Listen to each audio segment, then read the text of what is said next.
Good morning guys. So ayun na nga, for today's video is today we are going to celebrate Father's Day kasama yung mga friends ko, yung mama friends ko. And of course today also is June 16, which is birthday naman ng aking bunso. So double celebration siya. Kaya we decided na pupunta kami ng river, Sapa, na malapit lang sa amin. Kasi may mga laro pa yung mga boys namin so ng basketball. So ito na nga, by the way, meron kami secret na pagsusuotin namin yung mga boys namin ng the same t-shirt, the same style, the same ng t-shirt. Tignan natin kung anong reaction nila. It's a prank, pero hindi normal na binibilhan ko siya ng t-shirt. Kaya baka magtaka siya kung bakit nalalaglag, kung bakit may bibili akong t-shirt. So sasabihin ko na lang, kasi yung nakasulat sa t-shirt is favorite, sasabihin ko na lang na ikaw yung favorite ko. Ayan. So kami hintayin natin si Daddy para ibigay ko yung t-shirt from, alam mo na, hindi ko na sasabihin ko saan para baka makapirate tayo. Charot lang. So yun guys, samahan nyo kami, mga friends ko, mga mommy friends ko, ang buong team Habang para i-surprise ang aming mga husband. Thank you! Ayan siya guys. Hi Daddy. Happy Father's Day. Gift na ko sa imo. Gift ko sa'yo. Ayan, buksan mo. Basahin mo yung Jordan. Pasensya ka na, yan lang muna. Pero basahin mo, the thought of it, kung bakit ganyan yung regalo ko. Open mo na, Daddy. Yan. Yan, ikaw ang aking Itlog. Side up. Sunny side up. Basahin mo. Favorite. I love you. You're my favorite. Ano masasabi mo, Daddy? May nasuota, Daddy. Hindi na ako magugutom ito, may itlog na. Daddy. May nasuota. Mamaya mo nasuotin kasi para hindi ka maagnas. Thank you. Hindi ka mahulas. Thank you. Father's Day to all.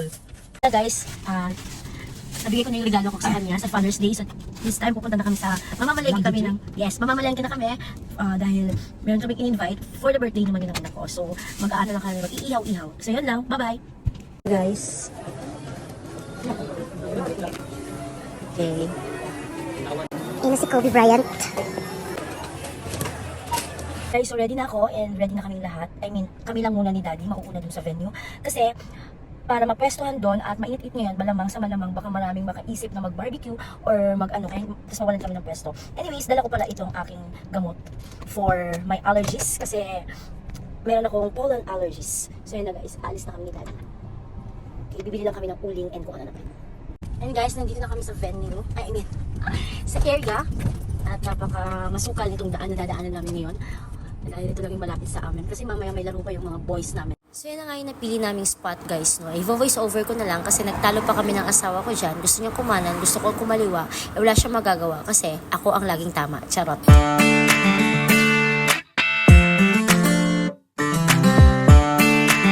So yun na nga yung pagsiset up and of course yung ibang mga kaganapan.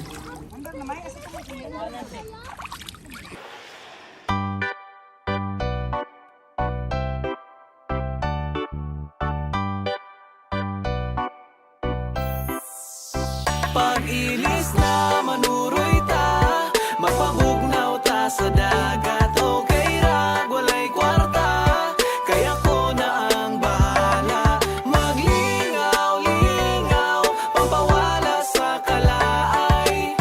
Dumpling sa bye-bye, shotting ta.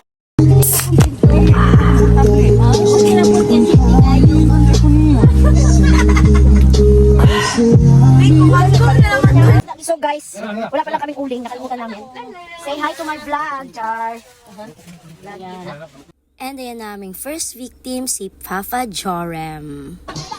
Tagoy! Ano po yung gasolina?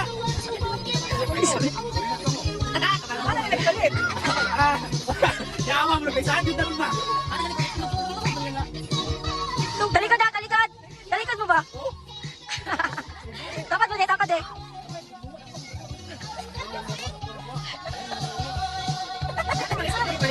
Nagsabay na.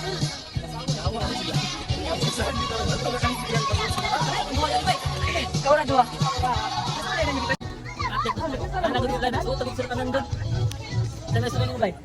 Tikati kami sila, kami rin na ng mga lalaki, paingunan eh. Oh! Sunny side up. At ayan na rin ang aming nonchalant Fafa Fayok. Kanayaw! Kanayaw!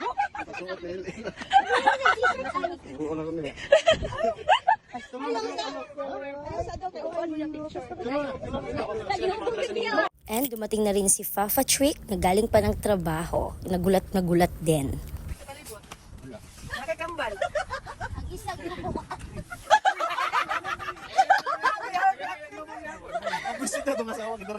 Wala kinakilis si Kuya Eric!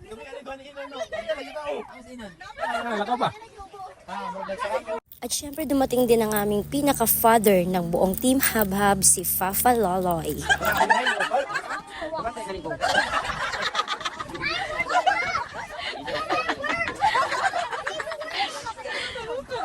At dumating na rin si Fafa Ayan at pupuntahan niya ang kanyang side chick na si Fafa Charies.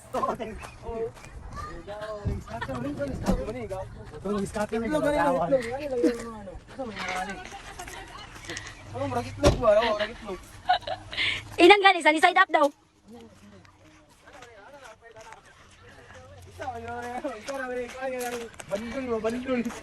So ito yung nangyari habang binibigay kay Fafa Mark ang t-shirt niya. Regalo, Father's Day. Ano ba, anak? Alam, chicken nuggets. Kaya ba sa ka? Paborite? So, Sorry. Ano ba kasi? saan isa Ano na? ba yung isa-isa Itlog na na. itlog? Saan side up na itlog?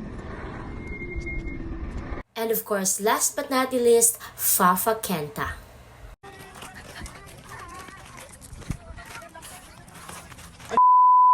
May mga t-shirt dito nanday, bantog bra. Sabi ko nonchalant lang ba? Itlog bang good?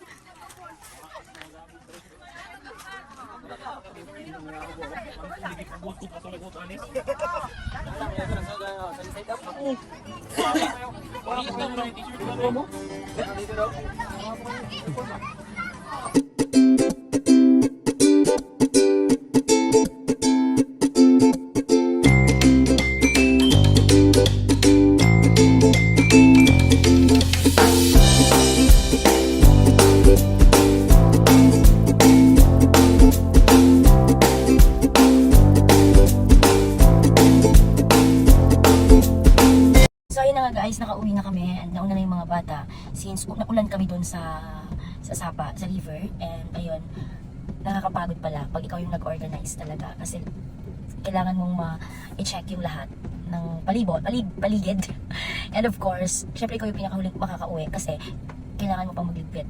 Shoutout nga pala sa Dugil family, sa best friend ng kapatid ko, si Jessa, and of course kay Auntie Ruth and kay Uncle Naldo.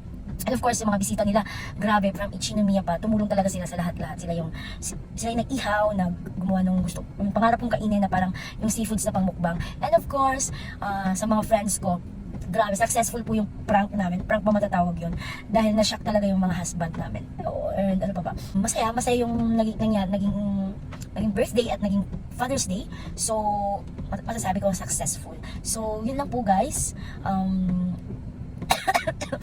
So, like and subscribe, check out for more videos of updates. Ayan, makimarites sa aking buhay. Yun lang, bye-bye!